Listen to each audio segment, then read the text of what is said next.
Okay, so uh, shall we start, right? Welcome to the LOF&BE webinar series. Today's talk is Dr. Sara McAllister from US Forest Service. And she will be talking about the need for fundamental wildfire behavior research in the context of the 2020 fire season in the Western US. And before introducing Sara, there's a couple of things I would like to ask you. And please mute yourself during the seminar, and our camera is also off. And also, if you have a question, please write in the chat box so that I could read, and Sarah will answer after her seminar. So now I think I can introduce Sarah. Sara McAllister earned her PhD in mechanical engineering in 2008 from the University of California, Berkeley. Her PhD it was sponsored by NASA and focusing on the material flammability in the spacecraft. Since 2009, she is working as a research mechanical engineer for the U.S. Forest Service at the Missoula Fire Science Laboratory in Missoula, Montana. As a part of National Fire Decision Support Center, Sara's research focusing on the fundamental governing mechanism of wildland fire spread.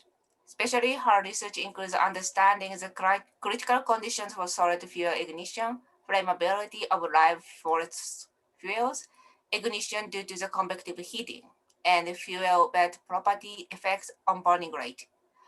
She has a textbook on the combustion fundamentals and over 80 peer-reviewed publications and conference papers. And if you'd like to know her spare time, Sarah enjoys cycling, running, and racing in triathlons. So that's impressive. So Sarah, could you start the presentation?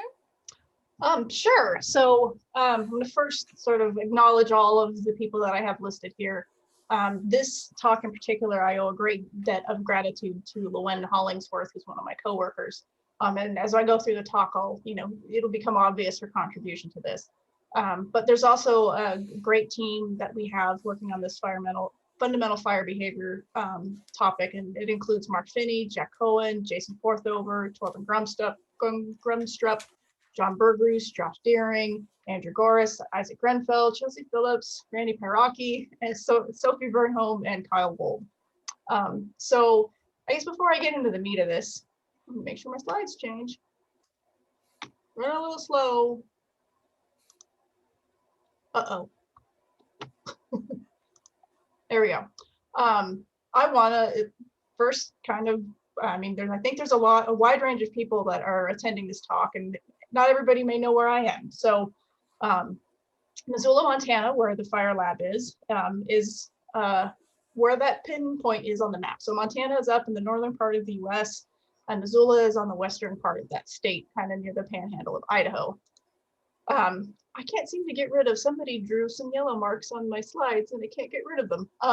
But quick facts, Montana is a big state geographically, but a small state by population. We have about 1 million people spread out over a big area, and the state is nicknamed Big Sky Country. Missoula itself only has about 73,000 people, and we're in a valley that's pretty spread out. I mean, despite being in the Rocky Mountains, we're at a relatively moderate elevation of about 3,200 feet or about 1,000 meters. We are home to the University of Montana, which is about 12,000 students under normal circumstances. And we're sandwiched between two national parks that are about 3-hour drive, including Glacier National Park and Yellowstone National Park. The city is nicknamed Garden City or Zoo Town because our long winters mean we really enjoy our summer gardens. And Missoula is a bit of a more liberal hub in a very conservative state. If you're a fan of American literature, it is the setting for a book called A River Runs Through It, but technically 3 rivers run through it, or the confluence of 3 rivers. So there's a ton of outdoor activities and a lot of fun things to do. We have all 4 seasons here, including cold rain in the spring with average temperatures that are listed here, both in Fahrenheit and Celsius for our international audience. Summers can be smoky and full of road construction. So These pictures I have here are ones I actually took in 2017 when we had a really bad fire season locally here. It can be very dry and quite warm. We often don't get any kind of rain all summer. Fall can be absolutely glorious, and we have these really awesome trees around here called larches that are something that's called a deciduous conifer. So they're a conifer tree that turn colors and lose their needles over the winter. So it really makes for some pretty cool fall colors. Winter can be very cold and long. Our average high in January is 33 Fahrenheit or about 0 Celsius, and the low on average is 19 Fahrenheit or 7 below Celsius. But that doesn't tell the whole story, because I know that my dog's low temperature limit is 14 below Fahrenheit or 26 Celsius. And then with the snow is deep, she won't go outside to potty, so I have to shovel her a path. And boy, can it really stack up during the winter. This was a couple winters ago when we had a particularly nasty blizzard that really piled it up along some of the roads. But we get through it with big coats and heavy mittens and lots of beer. I believe Montana is ranked #2 state in the country for breweries per capita. So we get through it. So the Missoula Fire Lab is officially called the Fire, Fuel, and Smoke Science Program. It has 6 focus areas that are all researched within this building that you see here. There's the physical fire processes, which is the group that I largely belong to. There's the fuel dynamics group, smoke emissions and dispersions, fire ecology, fire and fuel management strategies, and science synthesis and delivery. So all of this takes place under one roof. So when everybody's in the office, it is a great place to work, because if you have any questions at all related to anything fire, chances are you can walk down the hallway and knock on a door and find the expert in that area. So one of the other things that makes the fire lab really unique is our experimental facilities. So you see at the end of this building here, there's this big white building with the white dome on top, and that is our burn chamber. So the burn chamber is 64 feet or about 20 meters tall and 40 feet square or about 12.5 meters square.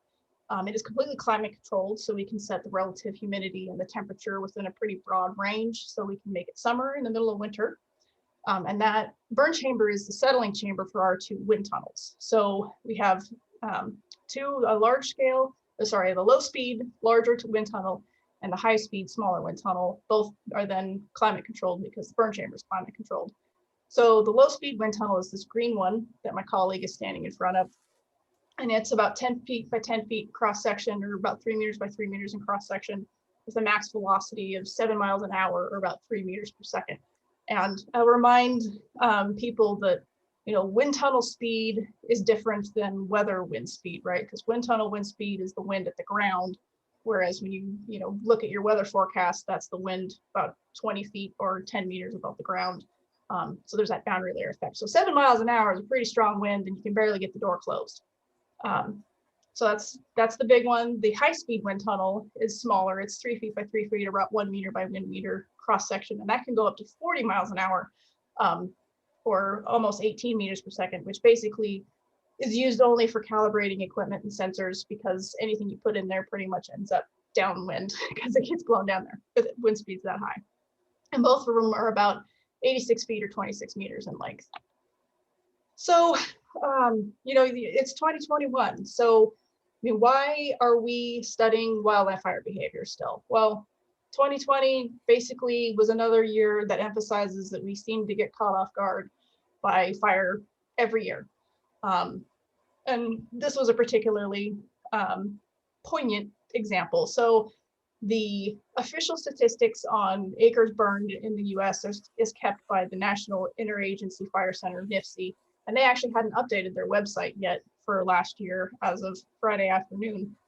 But I was able to find some statistics from just poking around on the internet. CAL FIRE has updated their top 20 lists. So this is just a copy paste job from the CAL FIRE website of the top 20 largest California wildfires. And you can see 5 of the top 6 were from 2020. And that the August complex burned over 1 million acres in itself, which more than doubled the previous record from 2018.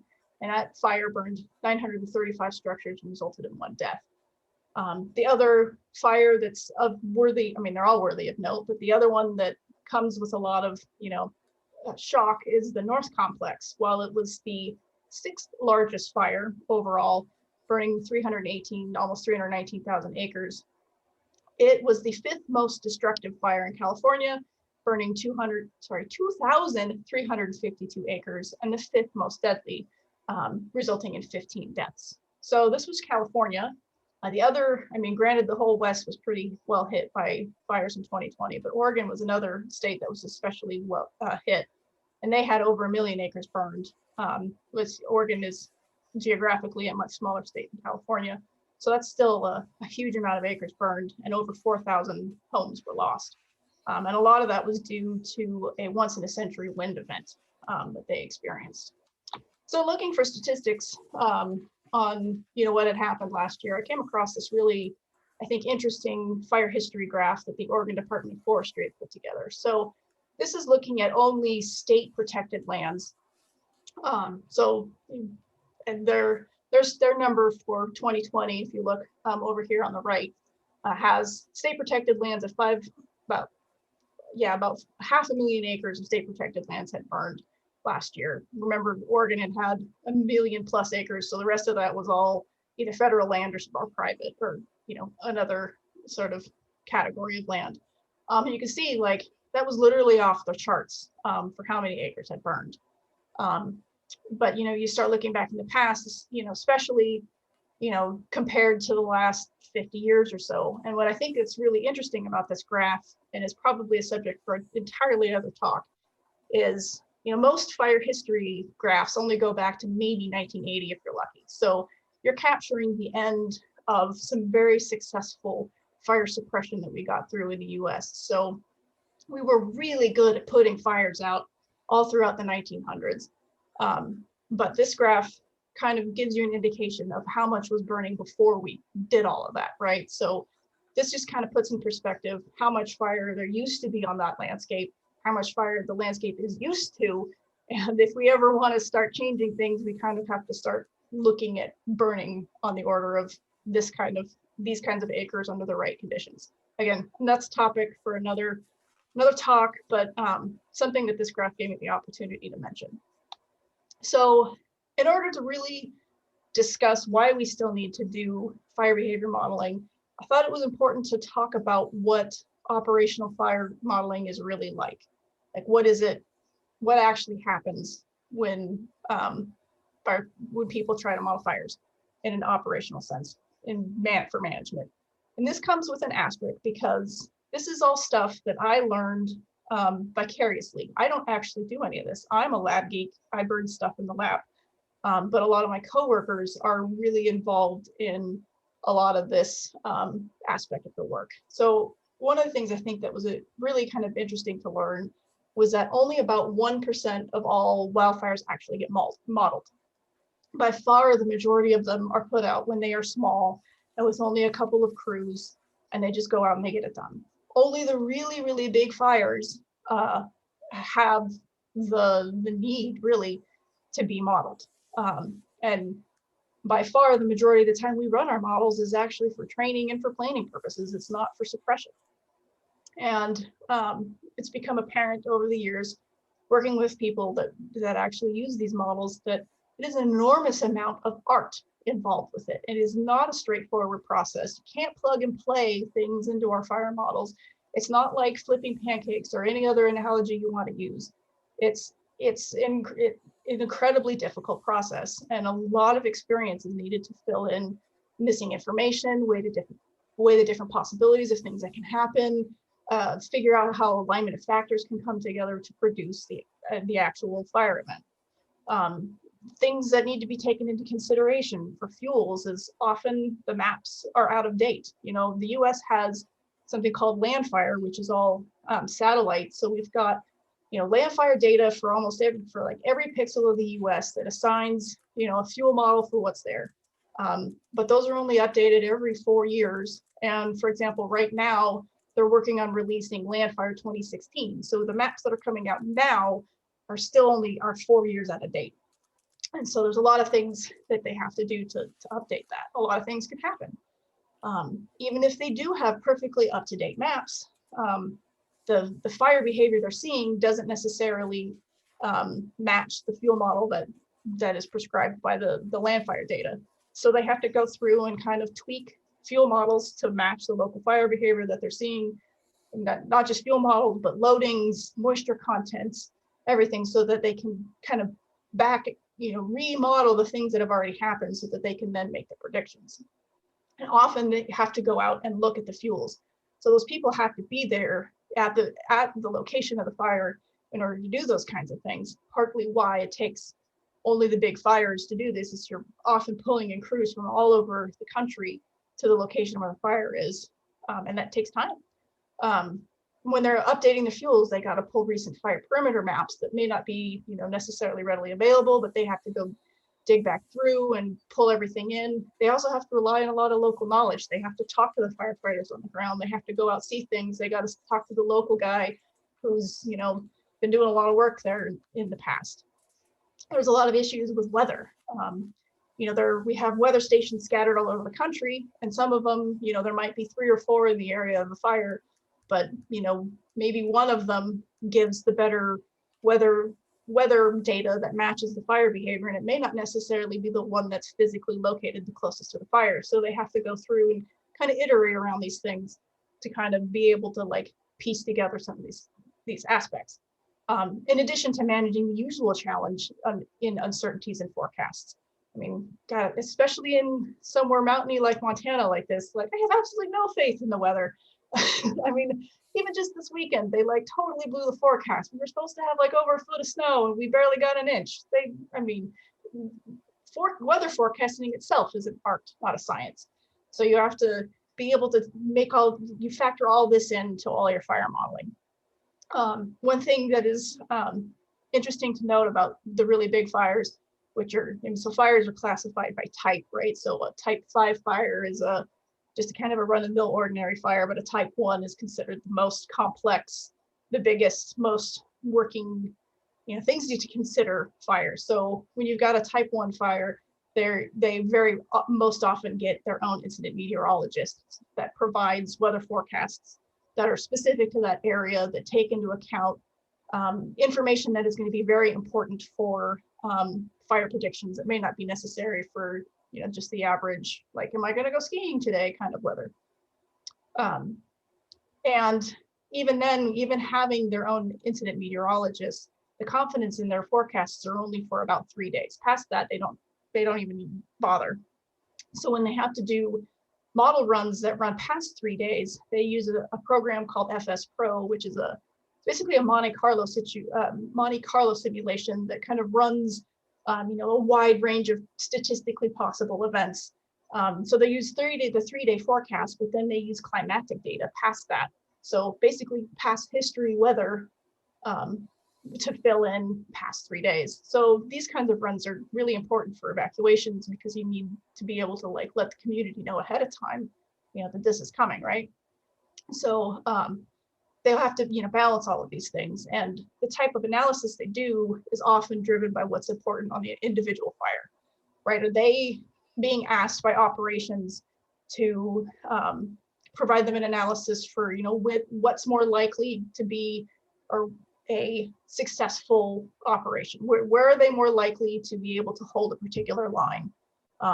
Sometimes they're asked about resources, what's going to happen to this really important watershed that, for example, provides all the water to the California Bay Area, or if they're wondering, what's going to happen to these communities? When is the fire going to get to the communities? When are we evacuating? So whenever they do these analysis, there's different questions that require different approaches, but it's important to emphasize that no matter what, they always plan for safety first. So they generally try to err on the worst case side when they do any kind of modeling, because often it's life or death if they get it wrong. So to bring this back to 2020, I want to use an example that my coworker Lowen Hollingsworth had graciously helped me understand. So she was assigned to a fire called the SQF complex fire in California, and it was lightly ignited on August 19th, 2020. Just to kind of re-emphasize the fact that it takes quite a while to ramp up the suppression machinery.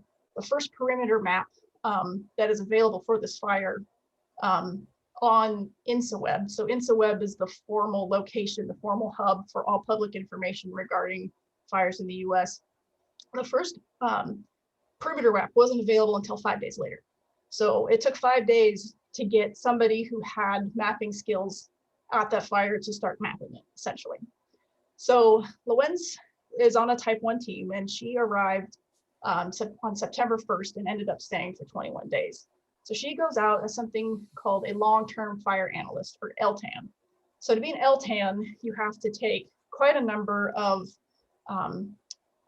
course classes, training classes ahead of time. So they're all provided by NWCG, the National Wildfire Coordinating Group. And so all of these are fire behavior classes. And I believe that LTAN is the fire qualification that requires the most training ahead of time. So you have to take these 5 classes. You have to be a successful fire behavior analyst or a fire effects monitor and or firing boss in order to be able to be eligible for this. And then you have to complete something called a task book.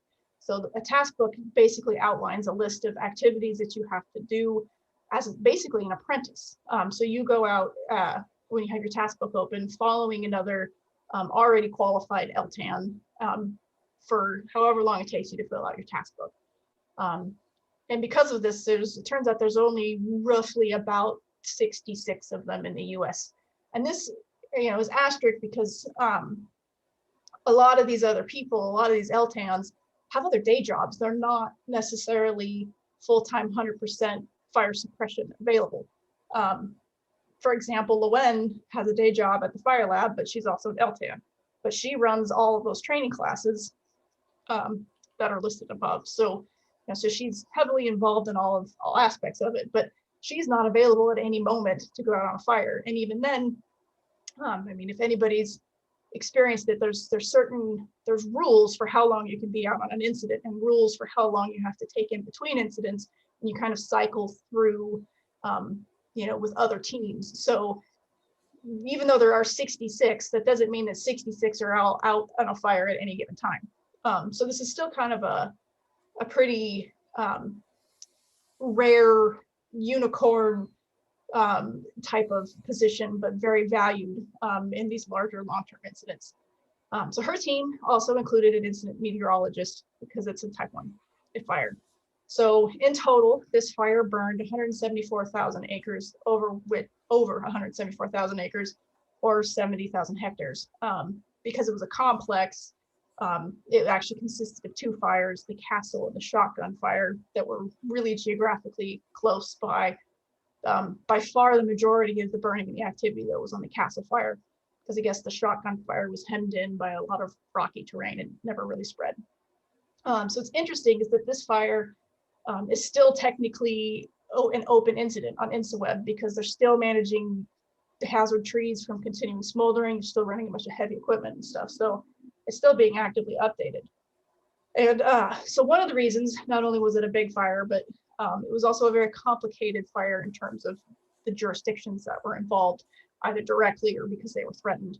So there were 2 national forests, the Sequoia National Forest, the Inyo National Forest, and the Inyo National Forest actually included some wilderness. So these are both, national forests are both under the US Department of Agriculture, but within that, the wilderness has its own set of management objectives that are separate from the normal forest. Then there's also the national park, the Sequoia National Park that's involved, the Bureau of Land Management, which are Department of Interior. So you got another department of managing these lands. It also threatened the Tule River tribe, so it's Bureau of Indian Affairs, and state and private lands. So there's a lot of people who care about what's going on in this fire and all want to have some say in what's going on. So it was a bit of a handful. So let's put this in a little location into perspective here. So the map up here on the top shows California and Nevada. So the fire started where my pin drop is at a place called near Forks of the Kern Trailhead.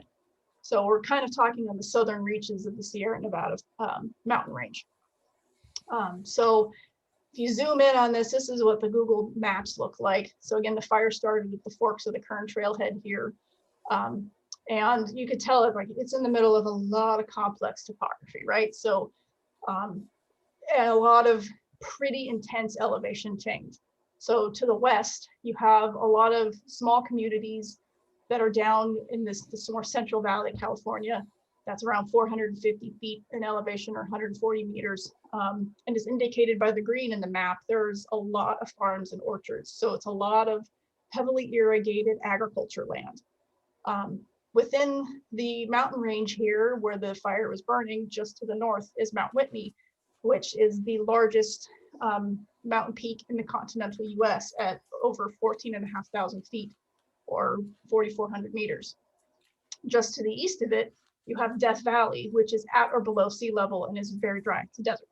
So you've got a whole lot of different complex things going on within a very short amount of distance.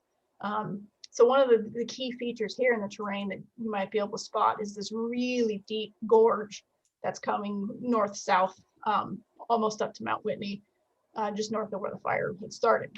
So this deep gorge running north-south played a pretty big influence on how the fire had developed. So when you have terrain like this that has huge amount of elevation gains, you can get really strong diurnal winds. So during the day, as the valley bottoms heat up, you start getting an upslope wind as all that heat rises. And then at night when it cools down, all that air flows back down the mountains again. So they were seeing really strong north-south winds along that drainage, but that drainage eventually kind of turns back toward the Pacific Ocean. So there are these east-west corridors that they also had to kind of factor into what was going on. So I had some fun making maps. This is a Google Earth view through, so to get a 3D picture of it. So fire again started down by this Forks of the Kern trailhead down here at the bottom of the screen. And you can see that deep gorge going up to the north with these super tall mountain peaks up there.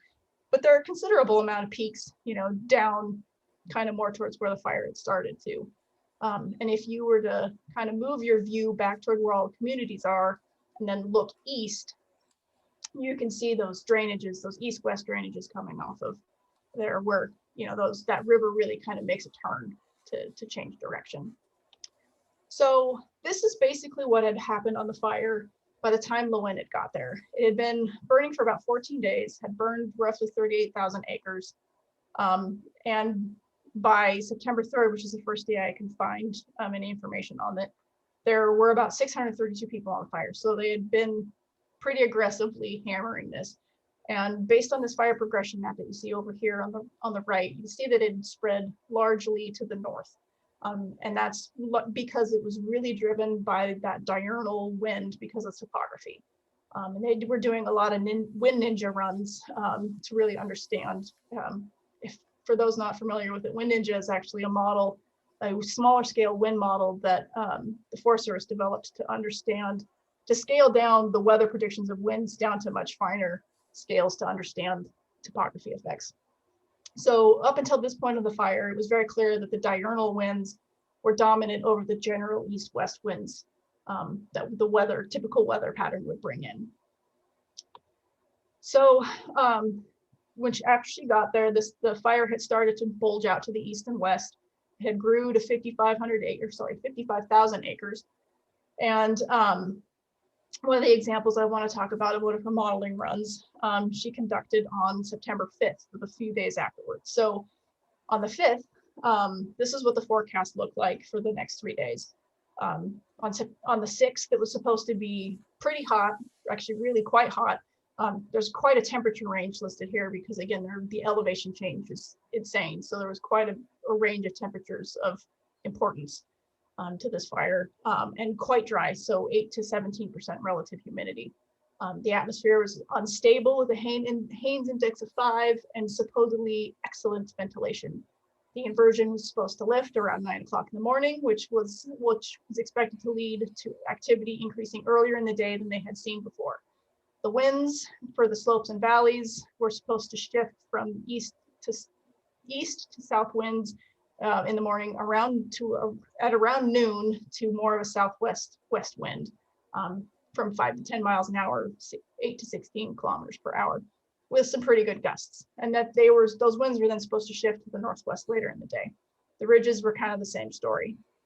The 7th is expected to be just as hot and just as dry, with the same Haines index, but this time the ventilation was supposedly poor to moderate, with northwest winds and a lot of smoke. On the 8th, they were expecting a little bit of a low pressure system to come through to cool the temperatures just slightly and raise those relative humidities just slightly up to 10 to 20%. Haines index of 5, ventilation of moderate, and they're expecting northeast winds.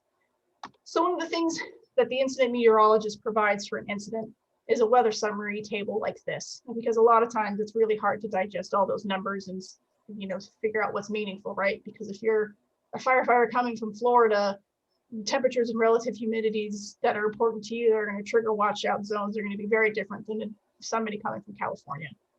So they color code these things, and you can see for the 6th, 7th, and 8th that there were 3 boxes of concern for each day that they were considered extreme burning conditions, right? It's hot, it's dry, it wasn't going to rain, and it was going to be pretty windy for 2 of the days. So this is what their model prediction ended up being. So on the 5th, they got this fire perimeter map that was based off of hotspots on a satellite image, right? So that's the black line. So those colored pixels are their fire predictions for the 6th, 7th, and 8th.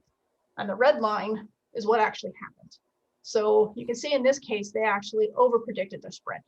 So why did that happen? Well, they were still learning the local nuances. I love Lowen's quote here, so I used it directly, that the oranges won. That's what happened. So it turns out that the relative humidity had increased for those 3 days starting in the mid-afternoon, largely because there was a south to west wind that was pumping in air, moist air from that San Joaquin Valley, which is where all those highly irrigated agriculture lands were, which was shortening their burn period. So this is something else that's important to realize, is that when they do these operational fire models, the burn period, how long the fire is actively burning in a day, is an input, not an output. So you have to use your best judgment to know that the fire is going to be active between, say, 2 and 4 p.m. that day. So the model basically turns on for those hours and then basically turns off when it's not. So that's a lot of just judgment and gut feeling on when to turn the model on and when to turn it off. So because they were getting higher relative humidities, it was shortening those windows more than they had expected. Another thing is that when they get the fire perimeters that they run the models off of, it assumes that a hot spot is an ignition that's going to lead to spread, which may not always necessarily be the case. Another thing that happened there, again, was a quote from Lowen, was lung-wrenching smoke. So the Creek fire was another one of the, I believe it was a top 10 fire, ended up being a top 10 largest fire in California, had started just a few days before and was pumping a massive amount of smoke into the area. So this is what the sky looked like on September 7th. So they that just basically put a lid on the whole thing and kept it from spreading very far. So at this point, it had only spread a couple thousand acres to 64,000 acres. So the next couple days continued the same. It was very smoky. They got some east-west growth, but only grew about 3,800 acres, and was now 68,000. So another model run example that I want to talk about is one that they made on September 11th. So the forecast, they were expecting some east to southeast flow aloft, which meant that it was not blowing in the smoke from the fire. So they were expecting clearer skies with high temperatures, a little bit cooler than the week before. We're talking 73 to 90 degrees Fahrenheit, 23 to 30 Celsius. So it's a little bit cooler, and the relative humidity is much the same. On the 12th, they were expecting a higher Haines index with excellent ventilation. The winds were expected to be southeast to southwest, mostly in the afternoons, coming out of the southwest. Same thing with the ridges with southwest winds. The 13th was supposed to be another clear day with stronger southeast winds aloft, but they were still expecting the winds on the ground to be kind of out of the southwest. Still a little bit cooler than the week before. Humidity is still pretty dry. The 14th was supposed to be another sunny day, same temperature range. about same humidity, with again some southwest winds. So again, this is that weather summary table that the meteorologist provides. And you can see for the 12th, 13th, and 14th, they had 3, maybe 4 boxes of red, watch out signs. Temperatures were about 10 degrees Fahrenheit cooler than they had been. So, and the winds weren't quite as bad, but pretty consistently out of the southwest. What actually happened was something completely different.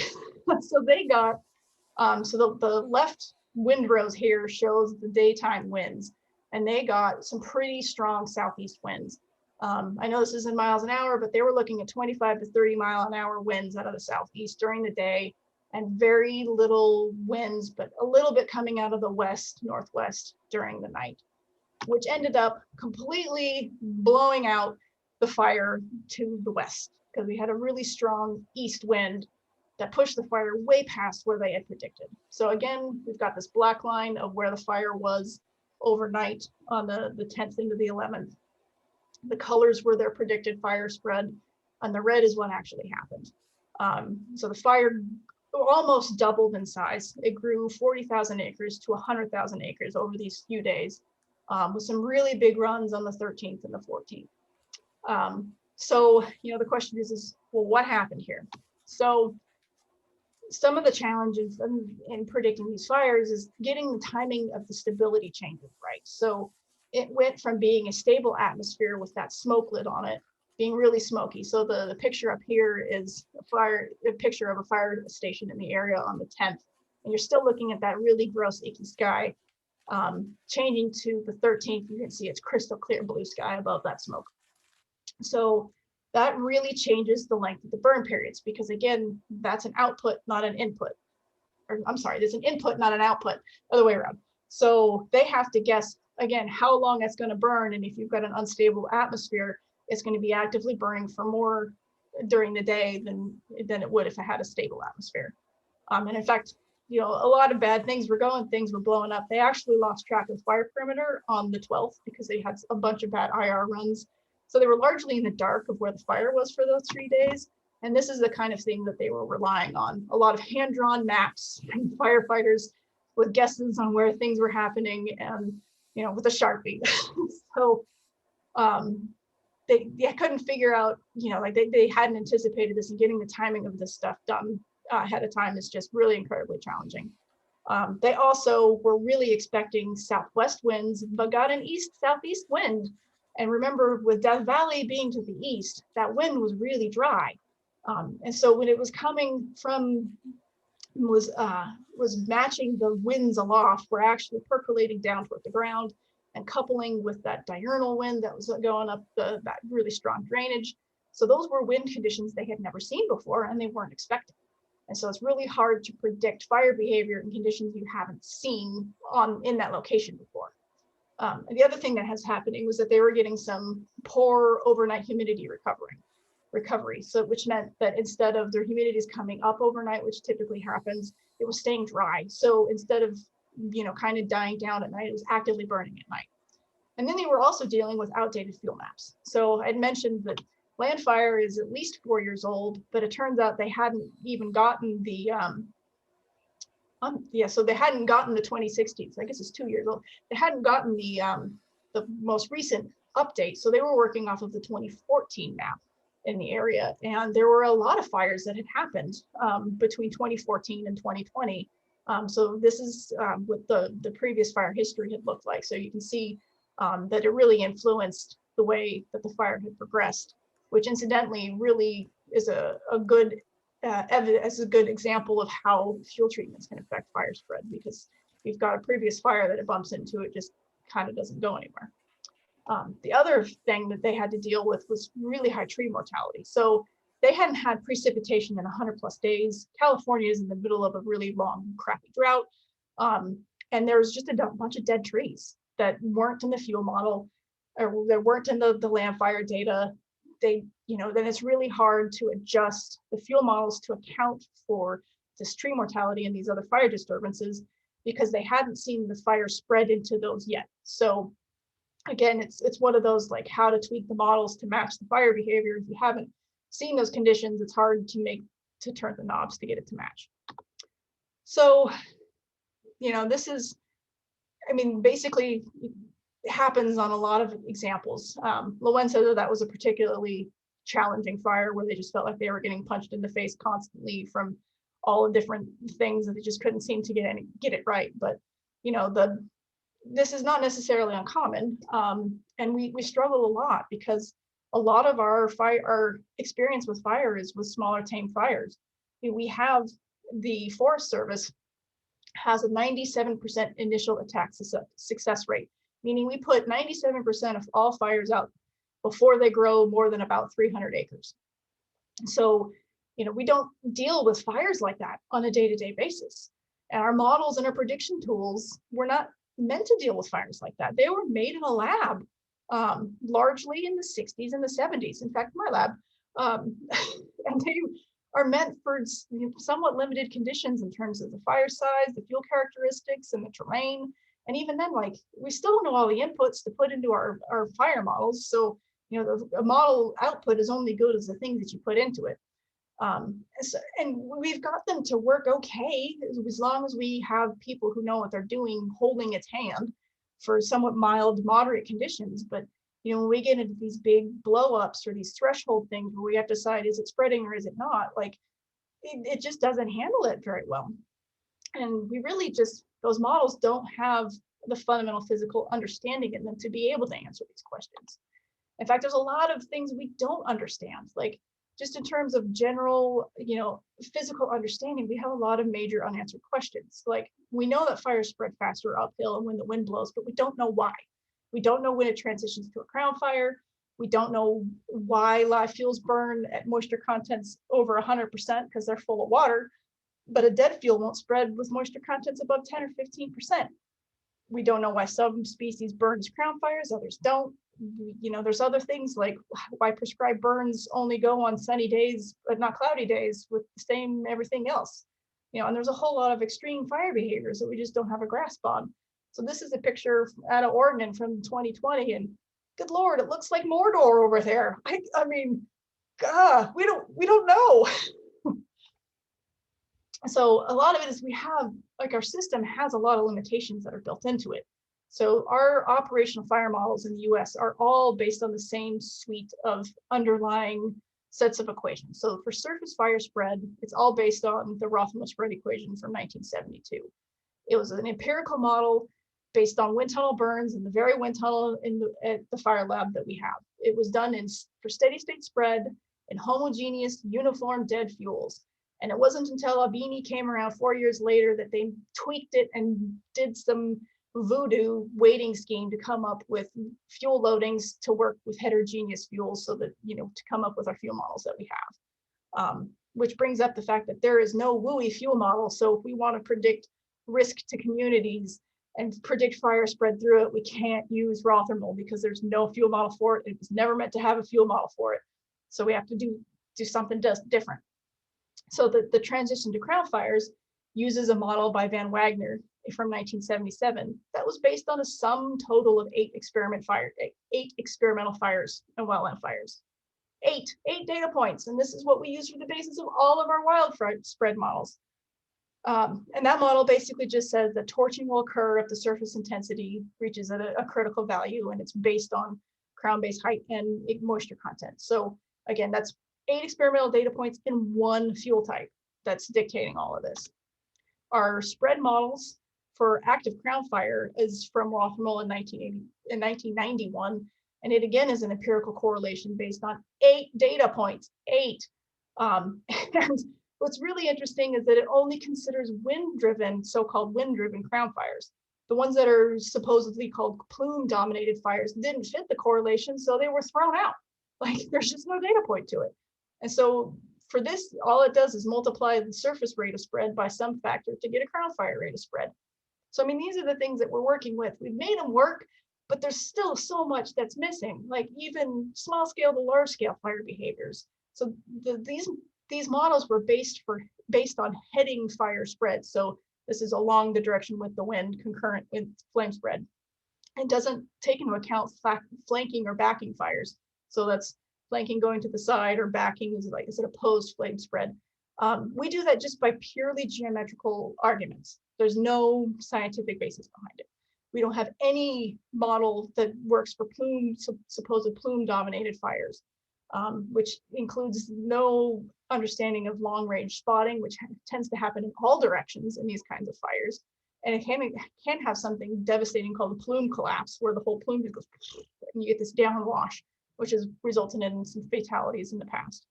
There's no fire atmosphere interactions for, like, when a fire goes from spreading as a line of fire to being an area fire. All of the fire induced winds that come after it, stability versus unstable atmospheres not included, because again, burn periods are inputs, not outputs. Topographical interactions like lee side vortices, like what's happening in here in this picture. So the wind is coming down this drainage and you get these really cool vortices coming off of that mountain range. Not in our fire models. Anything like fire whirls that would happen in the car fire, we don't have a way of doing it. So our operational models are purely empirical or semi-empirical, and they kind of work sometimes. They're useful, but they're not right, and they're missing a lot of things. And our research models do a little bit better, but we're still making a lot of assumptions about what goes on in the subgrid. And there's a lot of them out there, and they all do things differently. And ultimately, they all take too long to run. And our fire managers are not trained to use them. They're not, PhDs in engineering. Like, getting them trained to use a CFD model is going to be incredibly challenging, if not impossible. So what we need to do to get better is to understand fire behavior better.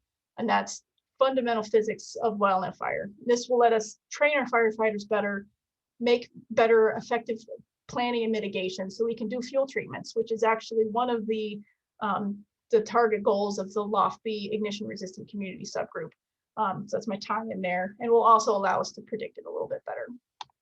So that is our overall research goal at the lab, is to understand how fire spreads and to build a better, more physically based, computationally efficient fire spread model that can be used operationally, that kind of covers some of these limitations and inaccuracies of the current model.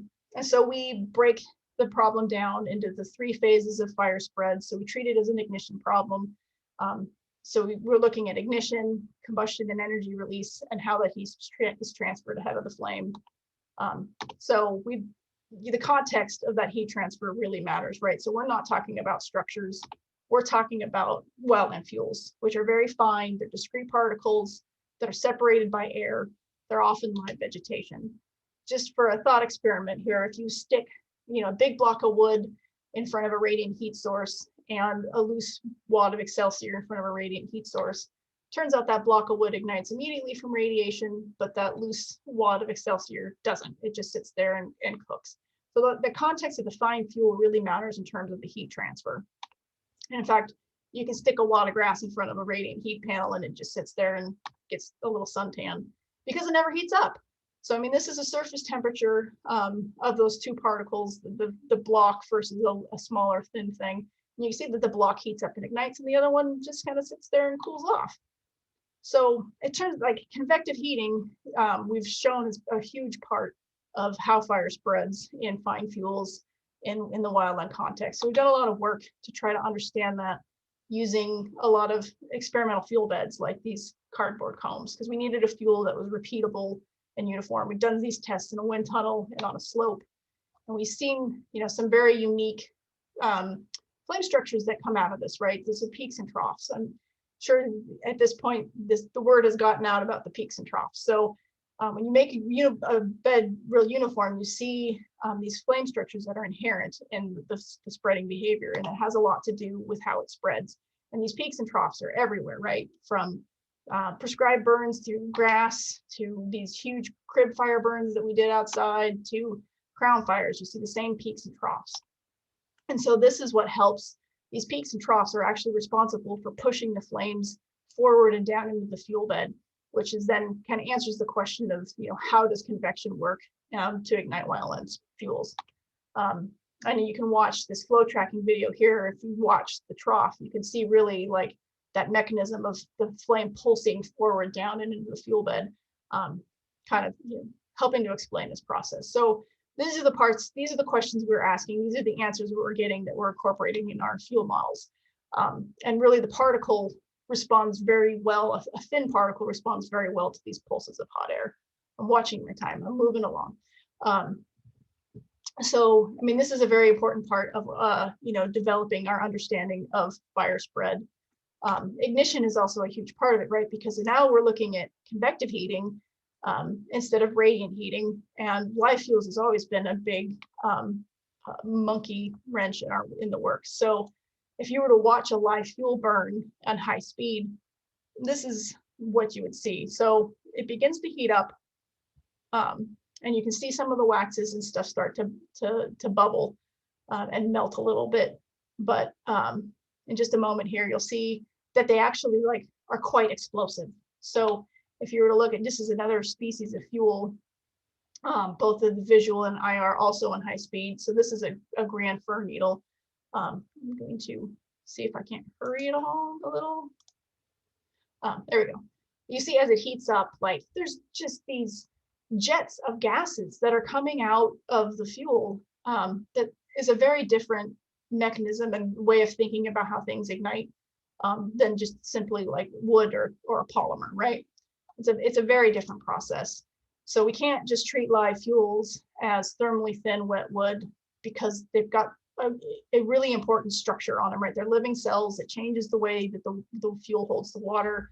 They're living, they're photosynthesizing, producing sugars and starches and moving it around. Then some leaves and needles have different components of lignin. And if they're photosynthesizing and storing sugars and transporting it, their dry weight changes all the time. So it means their moisture content can change without any amount of water changing in the fuel. So understanding these live fuels is going to be a pretty key component of doing better with crown fires, and then we need a new way of thinking about it. The combustion and energy release is another big part of this that I've been working on, because it kind of, it basically dictates that flame zone depth and the fire line intensity, which governs the heat, the flame and fluid dynamics of those peaks and troughs. So it's very important for spread rate. It's also important for understanding thresholds, whether a fire will spread or not. Because if it takes longer to ignite the next fuel bed than it does to burn out, it's not going to spread. So currently we have a very dismal way of predicting the residence time, how long a fuel bed burns for, and that's just simply 8 times the diameter. So we need something that better incorporates all the variables that we would think would influence it, like environmental conditions and fuel conditions, wind, moisture content, things like that. So we've been doing a lot of work with wood cribs because it allows us to carefully control the properties of the fuel bed. And once we understand how a very uniform fuel bed can burn, we can just apply that knowledge because it's the same physics. So not a new idea. They started thinking about this at the fire lab back in the 60s. So we've done a lot of research using cribs, trying to answer a bunch of different questions, like, what happens when the wind blows? What happens when you change the moisture content? Is the way a large fire burns the same as the way a small fire burns? What happens when you can actually control the amount of air that flows into the cribs? Things like that. So these are things that we're working on to help try to generate answers to those questions. So just to kind of wrap it up, wildland fire behavior modeling is not easy.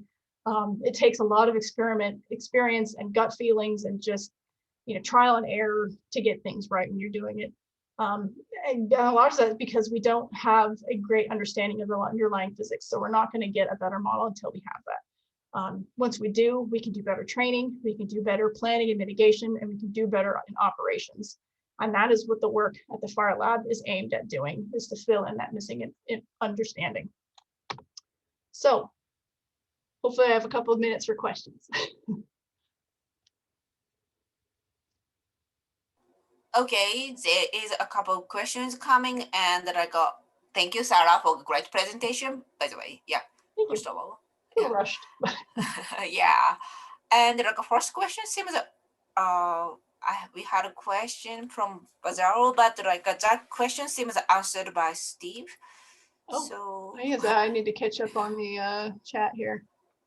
Yeah, second one is gonna be like from Faraz. Like if you had all the resources in the world, what does satisfiable lab look like? What is the gap in your opinion that needs to be filled to understand the OE problem better? Well, So I think what's challenging, I mean, there's a lot of challenging things. So the WUI problem is, I mean, it is it brings together all of the things that we lack in our understanding for both wildland fire and structure fires, right? I mean, so all the things that you would need to understand to get structure fires are still there, and all the things you need to understand wildland fires are still there. You know, and I think one of the big challenges we have right now is that, you know, we have structure fire models, and we have like WFDS that is meant for, I mean, really the history of it goes back to being, you know, compartment fires, right? And burning from the inside out. So, I mean, there's still, I think, some understanding that can be developed to look at how structure to structure ignition happens within a model. And I don't think we're there to really be able to have one model that can model from the wildland all the way in to the community operationally. I mean, we can do it in terms of planning, and so when we have lots of time to run very detailed models. But I mean, if we want something that's going to work on the fly, or to be able to work not just on the fly, but for like risk maps, right? So they have to do Monte Carlo simulations to do risk maps. So you need to be able to run thousands of simulations over the landscape for different conditions. Like you can't run a research CFD model thousands of times. You just can't do it. So you need something that will run faster. And I think that is a huge challenge to figure out how to do that. I wish I had it a better. I wish I had the answer to how to do that. That's true. Like all the models are. They're one like or the other. It's yes. Finishing them is a challenge. Yeah. You can't really model everything in like, I don't know, 2 seconds or something. Right. Well, and ultimately, in order to understand WUI fire, I mean, granted, I'm for the Forest Service, this is my bias, but you have to understand the wildland fire first. I mean, to be a WUI fire, it has to come from W into, you know, U. It starts out in the wildlands. So like, you got to get that part right. Yes. And I think next question is from like Zaur, and they're like, to bear your best knowledge, do other countries with suffering like wildland fires had similar experience with like wildfire modeling? Is there any round robin study on the predictive capability of such model with the same input parameters? So that is a good point. So I have largely talked about fire modeling in the US. So our fire models are different than what are used in particularly Canada and Australia. So the Canadians and the Australians have their own predictive tools for wildland fire. Both of them are purely empirical models. So they have their own strengths and weaknesses that are separate from US models. None of them lack physical, or none of them actually incorporate any kind of physical understanding, right? If they're empirical, it's just, we observe this fire spread under these conditions. So it's really hard to go outside of the box of the conditions that the models were developed in. So that's the weakness from all of them.